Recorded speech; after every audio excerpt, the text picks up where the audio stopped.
A minha saudação com a paz do Senhor ao trio de ouro, pastor Antônio Francisco, evangelista Rosinha, também o diretor Andrei Salles, também aos nossos companheiros ministeriais e a todos vocês, ouvintes da 87 FM de Araçariguama, a rádio que virou televisão, programa Teus Altares Metodista.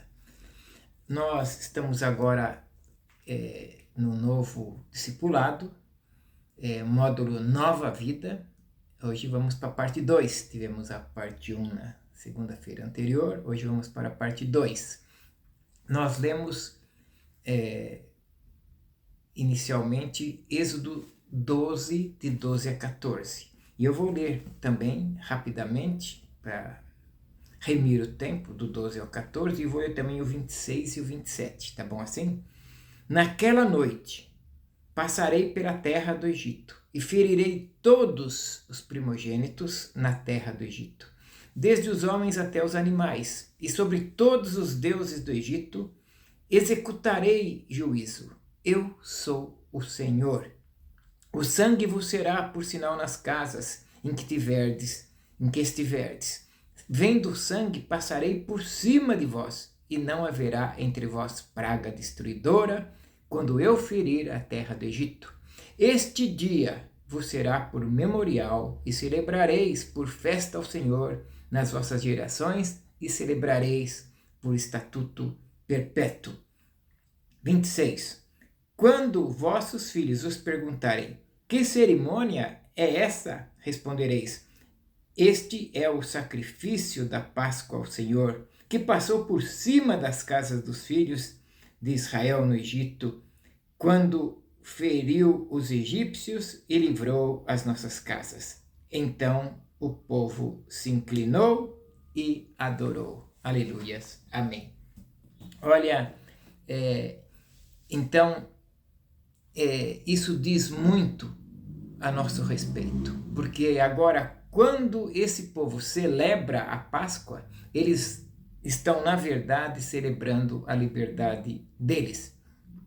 Porque a Páscoa marca o fim de uma velha vida e o início de uma nova vida.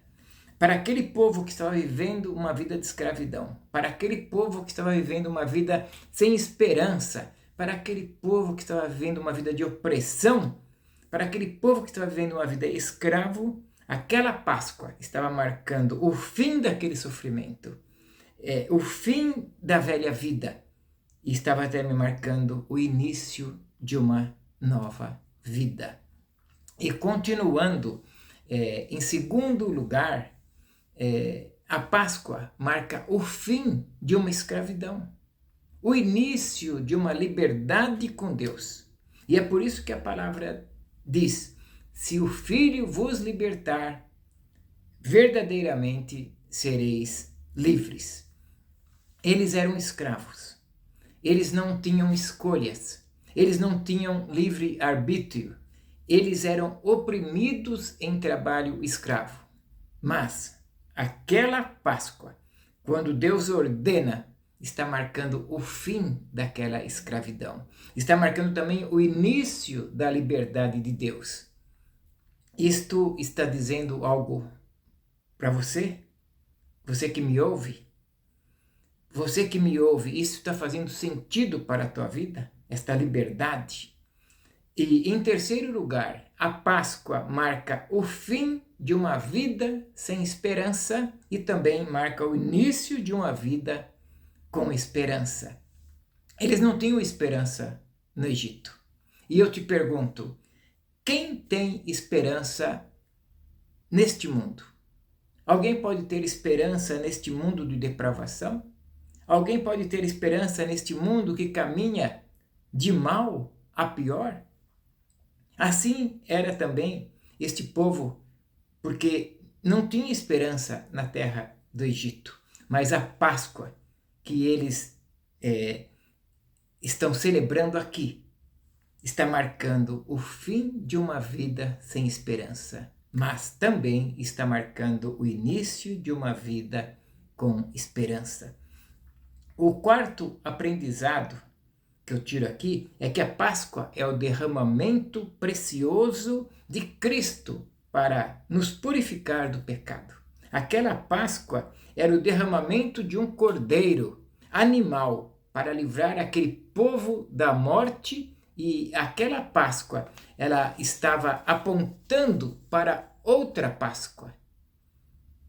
Aqui Jesus derramaria o seu sangue por nós, para nos livrar e nos purificar. E aquele cordeiro era a sombra do cordeiro de Deus. Aquela Páscoa era a sombra da nova Páscoa, era a sombra do que havia de vir. Foi por esta razão que quando João encontra Jesus, que vem lá adiante, ele diz: eis ali o Cordeiro de Deus, que tira o pecado do mundo. Ele é o nosso Cordeiro. Hoje nós não precisamos, assim como o povo de Israel, matar um cordeiro animal, porque o Cordeiro Santo já foi morto por mim e por você. Um cordeiro sem mancha, um cordeiro sem mácula, que me purifica, que me torna justo, que me dá o livre-arbítrio, que me dá a liberdade e que me garante a salvação e a justificação. Escute, o quinto ensinamento. A Páscoa é a morte do Cordeiro de Deus para trazer vida, morte que traz vida, porque sem derramamento não há remissão de pecados. Sem derramamento de sangue, sem derramar sangue não há remissão de pecados. Então, Jesus, ele morre para que eu e você pudéssemos viver. Ele morreu para que você tivesse vida, para que você pudesse viver. O cordeiro animal estava morrendo, sendo sacrificado para que o povo de Israel não morresse, para que o povo de Israel sobrevivesse, pudesse viver. Jesus também é o cordeiro que morreu para que eu e você pudéssemos ter vida. Antes da Páscoa, o povo de Israel estava perdido. Depois da Páscoa, o povo de Israel encontra a libertação. Antes de Jesus, nós estávamos perdidos. Depois de Jesus, nós temos paz, alegria, contentamento, graça, salvação e justificação. Ele, Jesus, é o Cordeiro suficiente para a minha vida. Ele é a Páscoa que eu preciso, que você precisa, que nós precisamos. E escute, a Páscoa é a morte e a ressurreição de Cristo para nos trazer salvação. A Páscoa para o povo de Israel ali era a morte de um cordeiro para trazer a salvação para aquele povo.